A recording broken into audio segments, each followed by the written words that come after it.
The Age of Ancients. An age dominated by stone. Aside from the arch trees and everlasting dragons, what and who was in the world before the advent of fire? The prologue mentioned grey crags, arch trees and everlasting dragons but nothing else. However, there are information on the other beings or things that possibly coexisted with the everlasting stone dragons. They are the primordials. The word primordial could mean existing at, or from the beginning of time. It could also mean ancient, prehistoric or first created. So I will assume that they are called primordial because they are primordials and had existed since the beginning of time. But first let's talk about the arch trees and stone dragons. The arch trees. These massive trees was seen first in the prologue, and then can be seen on some places in Lordran.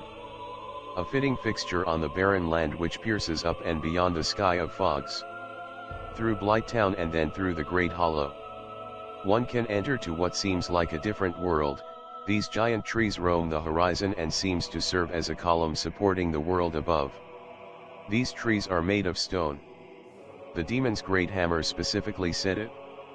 The caduceus round shield suggests that the stone arch trees are resistant to magic. In one of the arch trees in Ash Lake, a stone dragon can be found sitting, and seem to be oblivious to its surroundings. Its tail can be cut, and forms a sword which said, "From the tail of the stone dragon of Ash Lake, descendant of the ancient dragons." That dragon is a descendant of the ancient dragons, and I believe that the stone arch trees are the homes of the stone dragons.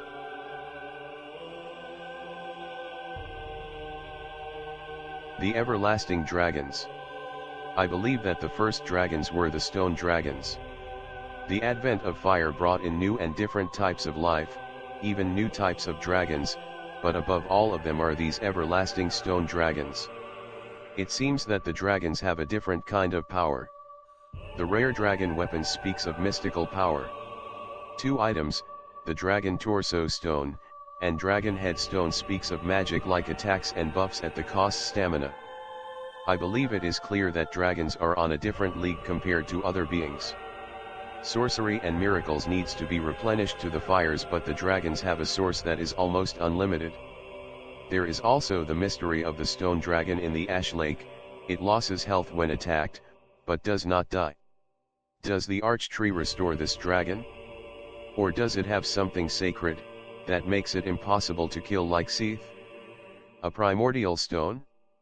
That we do not know, for now. Although they are powerful, they can be killed, and with the strength of the Lord Souls and Seath, the gods were able to eradicate them, and bring forth a new age. The Primordial Crystal. The crystal was mentioned by Big Hat Logan. It was described as a sacred treasure pillaged by Seath, when he turned upon the ancient dragons. He also said, "You must know that Seath is a true undead, his wounds close promptly and no mortal blow affects him, only by destroying the primordial crystal can you so much as scratch his hide." Logan proved the crystals can make sorceries stronger, while Seath's creation, the crystal ember, make weapons powerful. However, nothing is perfect.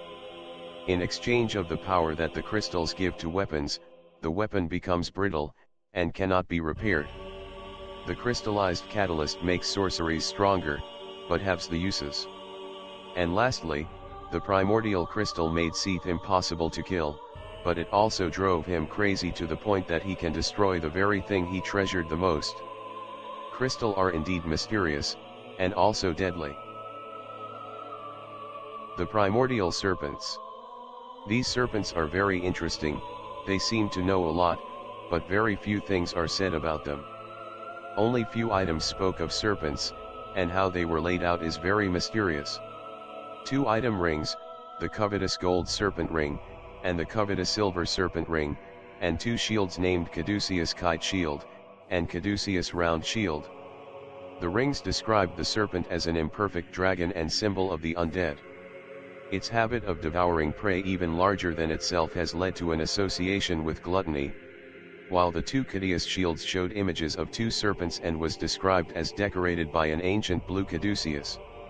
2 primordial serpents will assist the chosen undead, Koth and Framt. There are 2 serpent rings with different colors and abilities. There are also 2 shields bearing a caduceus decoration, one made in metal in a kite shape and one made in wood with a rounded shape. Kov's and Framp's motives for helping the undead also conflicts with each other. There is a recurring theme of polarity and uniformity as shown by the items, but I want to focus first on the nature of the Primordial Serpents. An imperfect dragon, an ancient blue caduceus, and symbol of the undead.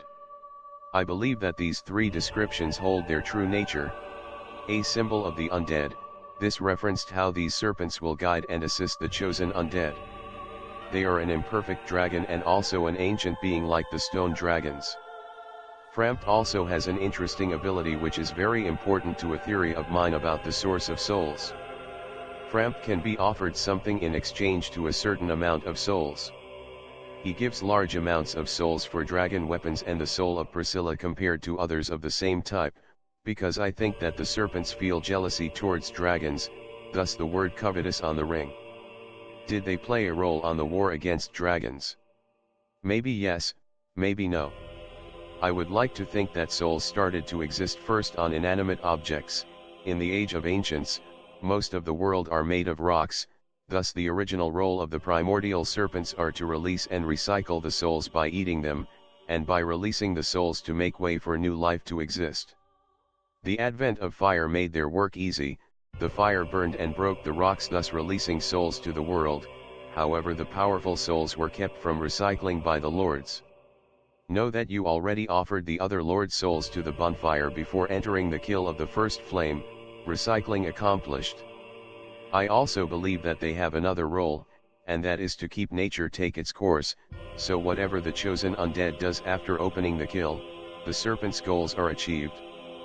Gwyn resisted nature and extended the Age of Fire, thus by ushering the Dark Lord, nature continues its path. If you link the fire, the souls you gathered will serve as a fuel and recycle the souls and channel it to the world.